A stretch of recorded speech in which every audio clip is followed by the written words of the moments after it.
મહાકુંભમાં તૈનાત પોલીસ કર્મીઓ માટે સીએમ યોગીની જાહેરાત, તમામને મળશે 1 અઠવાડિયાની રજા। ઉત્તર પ્રદેશના મુખ્યમંત્રી યોગી આદિત્યનાથે ગુરુવારે મહાકુંભ 2025ના સફળ આયોજનનો શ્રેય વડાપ્રધાન નરેન્દ્ર મોદીને આપતા આ હકીકતમાં વૈશ્વિક આયોજન ગણાવ્યું। ત્યારે પોલીસના અભિનંદન કાર્યક્રમમાં બોલતા મુખ્યમંત્રી યોગીએ મહાકુંભમાં તૈનાત પોલીસ કર્મચારીઓના વખાણ કર્યા અને તેમના માટે 1 અઠવાડિયાની રજા જાહેર કરી। જે પોલીસ કર્મચારી ડ્યુટીમાં છે પરંતુ આ રજા અલગ અલગ તબક્કામાં આપવામાં આવશે। તેમણે કહ્યું કે ડ્યુટી પર તૈનાત પોલીસ કર્મચારીઓને કુંભ મેડલ અને પ્રશંસાપત્ર પણ આપવામાં આવશે। સાથે જ અહીં તૈનાત અધિકારીઓને 10,000નું બોનસ આપવામાં આવશે। તેમણે કહ્યું કે હું પોલીસ અધિકારીઓને અભિનંદન પાઠવું છું। જેટલો મોટો પડકાર હતો એટલી ઊંચાઈ પર તમે પહોંચાડ્યા।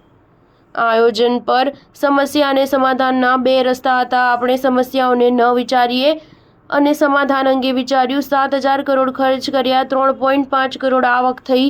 આ કુંભે કરી દેખાડ્યું છે। 2700 થી 3,000 કેમેરાઓને હું વોચ કરતો હતો। 2 થી 2.5 કરોડ શ્રદ્ધાળુઓ દરરોજ અને 66 કરોડ લોકો આવ્યા છે। તેમણે કહ્યું કે પોલીસ કર્મચારીઓની ભરતી પેન્ડિંગ હતી, કોર્ટમાં સ્ટે હતો। ત્યારબાદ પારદર્શી વ્યવસ્થા હેઠળ મેં કોર્ટમાં શપથપત્ર આપીને તેને આગળ વધારી। ત્યારબાદ 1,56,000 પોલીસ કર્મચારીઓની ભરતી કરી ચૂક્યા છે। આગળ 30,000 વધુ ભરતી કરવા જઈ રહ્યા છે। જ્યારે પણ કોઈ પંડાલમાં આગ લાગી, 10 મિનિટમાં કંટ્રોલ કરી લેવાયો। ડૂબવાથી કોઈ મોત કે દુર્ઘટના નથી બની। મૌની અમાવસ્યા પર દુર્ઘટના બની। તમામ ઈજાગ્રસ્તો માટે ગ્રીન કોરિડોર જે બનાવવામાં આવ્યો તે વખાણવા લાયક હતું। ક્રાઉડ મેનેજમેન્ટ કેવી રીતે થાય છે તે તમામ અખાડા સહિત સૌ જાણે છે।